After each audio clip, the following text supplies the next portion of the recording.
എനിക്ക് ഏറ്റവും കൂടുതൽ ഫേസ് ചെയ്യേണ്ടത് അല്ലെങ്കിൽ ഒരു ഡെയിലി ബേസിസിൽ എനിക്ക് എഫക്റ്റ് ചെയ്യുന്ന ഒരു കാര്യം എന്ന് പറയുന്നത് മൂഡ് സ്വിങ്സ് ആണ്. എനിക്ക് തോന്നുന്നു ഒരുപാട് പെൺകുട്ടികൾക്ക് ഇപ്പം അത് അനുഭവിക്കേണ്ടി വന്നിട്ടുണ്ട്.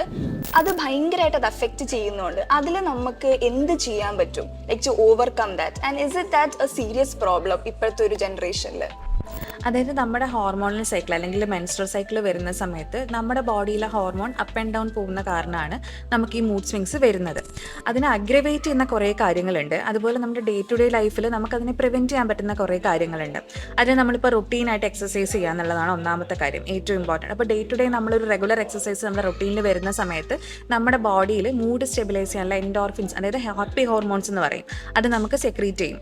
അത് നമ്മുടെ മൂഡിനെ കുറച്ച് സ്റ്റെബിലൈസ് ചെയ്യാൻ വേണ്ടി ഹെൽപ്പ് ചെയ്യും. പിന്നെ അതുപോലെ തന്നെ ഹെൽത്തി ആയിട്ടുള്ള ബാലൻസ്ഡ് ഡയറ്റ് കഴിക്കുക, അതായത് ആവശ്യത്തിനുള്ള പ്രോട്ടീനുള്ള ഫുഡ്, അതുപോലെ തന്നെ ഫ്രൂട്ട്സ്, വെജിറ്റബിൾസ്, ഹോൾ ഗ്രെയിൻസ്, ഇങ്ങനത്തെ സാധനങ്ങളൊക്കെ നമ്മുടെ റെഗുലർ ബേസിസ് ആയിട്ടുള്ള ഡയറ്റിൽ നമ്മൾ ഇൻക്ലൂഡ് ചെയ്യുമ്പോൾ നമ്മുടെ ഷുഗർ സ്പൈക്സ് ഒക്കെ നമുക്കൊന്ന് സ്റ്റെബിലൈസ് ചെയ്യാൻ പറ്റും. അതും നമ്മുടെ മൂഡ് സ്വിങ്സിനെ നമുക്കൊന്ന് കുറയ്ക്കാൻ വേണ്ടി ഹെൽപ്പ് ചെയ്യും. പിന്നെ അടുത്തതെന്ന് പറയുന്നത് നമ്മുടെ സ്ലീപ്പ് റെഗുലർ ആക്കുക എന്നുള്ളതാണ്. അപ്പോൾ ഒരു 7 to 8 hours എങ്കിലും മിനിമം നമുക്കൊരു സൗണ്ട് സ്ലീപ്പ് കിട്ടണം. അതായത് വിത്തൗട്ട് സ്ക്രീൻ ടൈം, ഉറങ്ങുന്നതിന് കുറച്ച് മുന്നേയൊക്കെ സ്ക്രീൻ ടൈം നിർത്തി കഴിഞ്ഞിട്ട് റെഗുലർ ആയിട്ടൊരു സ്ലീപ്പ് റൊട്ടീൻ ഉണ്ടാവണം നമുക്ക്. പിന്നെ അതുപോലെ തന്നെ നമ്മളിപ്പം കെഫീനൊക്കെ എടുക്കുന്നുണ്ടെങ്കിൽ അതിൻ്റെ എമൗണ്ട് കുറച്ച് കുറയ്ക്കുക. പിന്നെ യോഗ ചെയ്യുക, അല്ലെങ്കിൽ നമുക്ക് ഡീപ് ബ്രീത്തിങ് എക്സസൈസ് ചെയ്യുക. അങ്ങനെ നമ്മുടെ ബോഡിയൊക്കെ കാമായിട്ട് വെച്ചിട്ട് നമ്മുടെ സ്ട്രെസ്സ് കുറയ്ക്കുക എന്നുള്ളതാണ് മെയിൻ.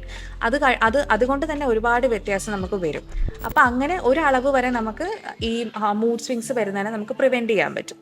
പിന്നെ നമുക്ക് സിവിയർ ആയിട്ട് വരുന്നുണ്ട്, നമ്മുടെ ഡേ ടു ഡേ ആക്ടിവിറ്റീസിനൊക്കെ നമുക്ക് ഒരുപാട് ബാധിക്കുന്നുണ്ട്. നമുക്ക് ശരിക്കും ചെയ്യാൻ പറ്റുന്ന കാര്യങ്ങളൊന്നും നമുക്ക് റൊട്ടീന് ചെയ്യാൻ പറ്റുന്നില്ല. അങ്ങനെ ഉണ്ടെന്നുണ്ടെങ്കിൽ നമുക്ക് ഉറപ്പായിട്ടും അതിന് മെഡിക്കേഷൻസ് അവൈലബിൾ ഉണ്ട്.